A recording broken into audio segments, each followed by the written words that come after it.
far this meeting has been very productive for Argentina, and this is quite unique for an IDB meeting in Argentina. First of all, I don't think you've had many appearances of finance ministers of Argentina over the last few years in the IIF. I wonder. I'm pretty sure that you didn't. Yesterday we signed a very important loan for education for Argentina with IDB President Luis Alberto Moreno, which is also a starting point of a new relationship.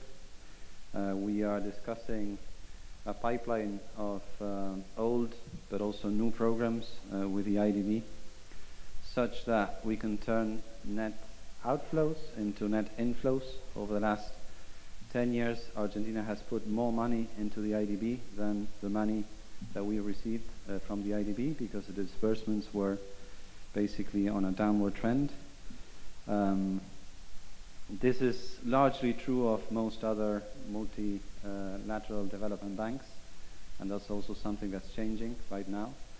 Another important thing that you might be aware or not is that the US is no longer voting automatically against anything on Argentina, on these multilateral organizations. So slowly but surely we're putting this particular house in order, and I thought it was important for us to start from that point, given that in the end we've came to Bahamas not for the beach or the IIF, but rather for the IDB meetings. This of course has significant considerations or implications, both on the balance of payment side, which you guys might be looking at, but also on a very important chapter of what we hope will be the keystone of the Macri administration, which is infrastructure investment throughout the country. Pretty much all the meetings that I've had so far in Bahamas have had to do with infrastructure. We've met with JBIC, the European Bank of Investment, CAF, OPEP, you name them, and everyone is very interested in finding a way of financing Argentina's way back into the world and into the future. So I'm very aware that you already know that Argentina is back. The question is what we do going forward now that we're back, and that's basically the thoughts I wanted to share with you today. Before we get into that, 100 and some days into a new administration, we've been doing lots of things. I think you've been watching closely. There are 3 milestones that I'd like to focus on when I look back through the rearview mirror of these 100 and something days, just to make sure that you don't miss them, because there are so many things that have happened. Someone was telling me the other day, there were days where there were like 5 or 6 news that would have made the cover of the newspaper. Thank you. Vote that we got not only in the lower chamber, but also, and most importantly, in the Senate. The Senate voted for leaving the default and paying the holdouts with a 75% vote. 54 votes out of 72 possible. There were 70 in the room, which in itself was already quite a thing. I frankly don't remember any other important law that was passed over the last 15 years with 3/4 of the approval in the Senate. And in the House it was not too far off, 165 votes. Out of those 54 votes, 19 votes are ours. You know that we are far from actually showing a majority in the Senate or the Chamber of Deputies. I shouldn't say lower chamber, because I was deputy myself and we're no lower than anything. But it's 19 plus 35, our own vote, plus another 35 votes from the opposition. The very interesting thing about this is that we got more votes from Frente para la Victoria than our own votes. And Frente para la Victoria was this party that told you that they will never ever pay to the vultures and blah, blah, blah, blah, blah. So I'm not rubbing anyone's leg. All I'm saying here is that do spend some time at, reflecting upon what's going on in Argentina from an institutional point of view. And the one, little anecdote that I enjoy a lot is one of those 35 votes in favor of, the holdout agreement came from Alberto Rodriguez Sá, who was the guy who started the whole thing in the first place, if you remember. So, for all of those who looked at Argentina and said, well, these guys are cool, I like them, they kind of sing the same tune, and, I want them to be lucky, and I want them to do well, blah, blah, blah. But, it so happens that they've got the Peronist Party in front of them. Will they be able to do their own thing? I think this particular project and this particular vote in the Senate is a sea change with anything that we've seen in the past in Argentina, and it would be wrong to overlook it. Of course, it's step by step. We're going to have more laws, and I can't quite possibly anticipate that we'll always get 75% of the vote in any of the chambers. But this, to me, is one of the milestones of the last 120 years, 20 days, and maybe years as well, if you want. Why not? Second milestone, the important visits that we've had at the beginning of the administration. Of course, the most emblematic one was from President Obama, but we also had the President of France and the President of Italy as well, among others. And these were countries whose presidents we hadn't seen in Argentina for almost 20 years, which in itself says a lot already. You would have thought that our natural counterparts,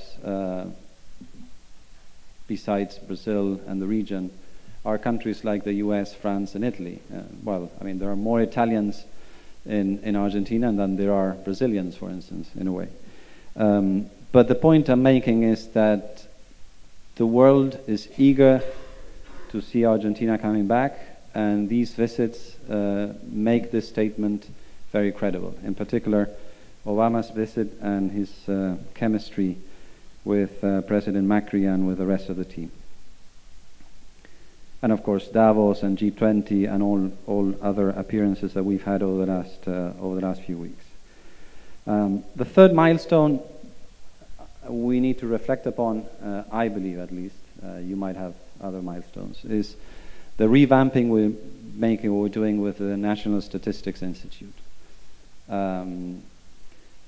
People kind of got to the point where they gave up on Argentina statistics. They just realized that Argentina was cheating, and therefore they took them as cheating.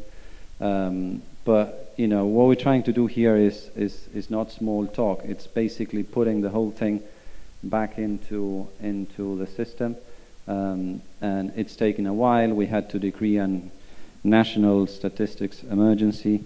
We've had to reshuffle, the different ranks of the institution. We had to lay off quite a few of the liars of the previous administration, and we're now starting to republish some of these indicators. In fact, we've been pretty active in March, for those of you who follow Argentina statistics very closely.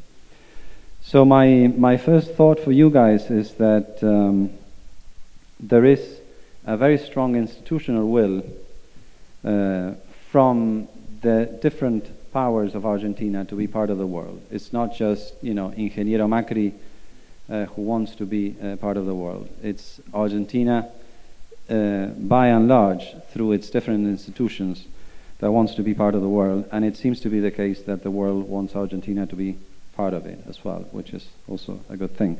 It's not a one-way road, but it's actually a two-way road. Second issue is, governability. I don't know if there's a word like that in English. There might be. Against this curse of, can anyone run Argentina with the Peronist Party in front, with the opposition being run by the Peronist Party? This will be, as I said before, step by step, but it's happening, and it's happened in the first law that was in itself one of the most controversial laws that we will end up sending to Congress this year and probably next year as well. So, don't underestimate how important that was.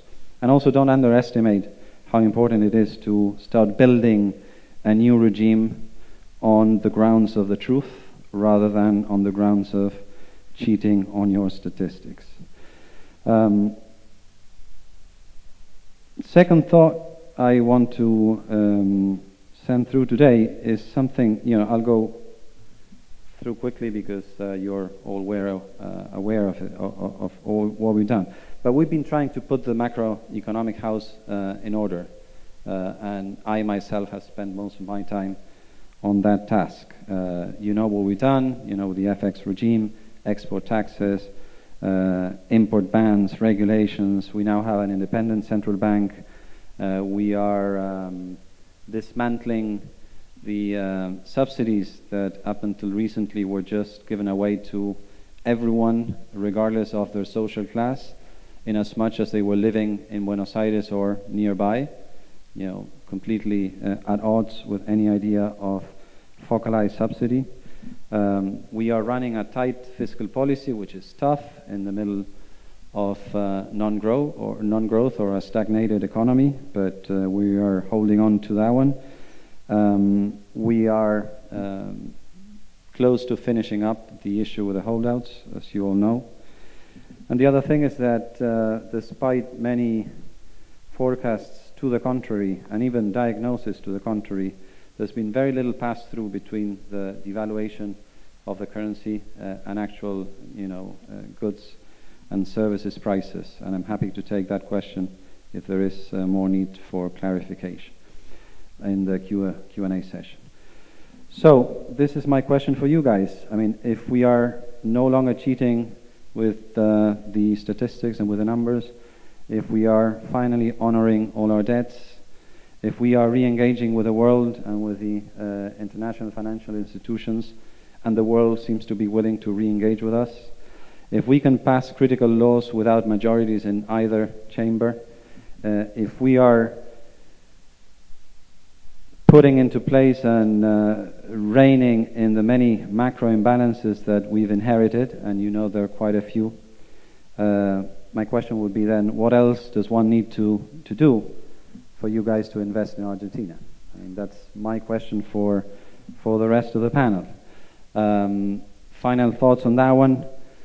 We've got a fiscal program in place. We've got fiscal targets that are, as ambitious as they can be, given social and political constraints. We're planning on eliminating our primary fiscal deficit by the end of the mandate in 2019. We've got a program to bring inflation rates down to around 5% by then as well. We believe that what we're going through right now are transition effects of the many measures that we've put together and that we've taken. But by the second half of the year, the landscape will be very different, inflation-wise and economic activity-wise.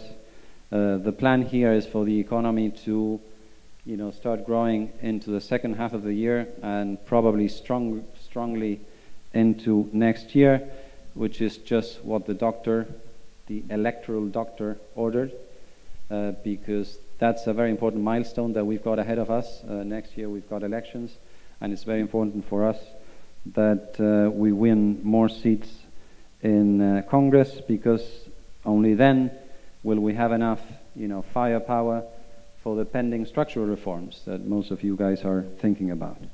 Bear in mind also that this is a very unleveraged economy, not just from the public sector side, but also from the private sector side. The flip side of that is that asset prices are very low compared to any other, country in the region or probably in the world. What we're doing, therefore, is, in macroeconomic terms, is by fixing and putting the house in order, we are hopefully increasing significantly the potential GDP, which we think, at least on a potential basis, is already rising.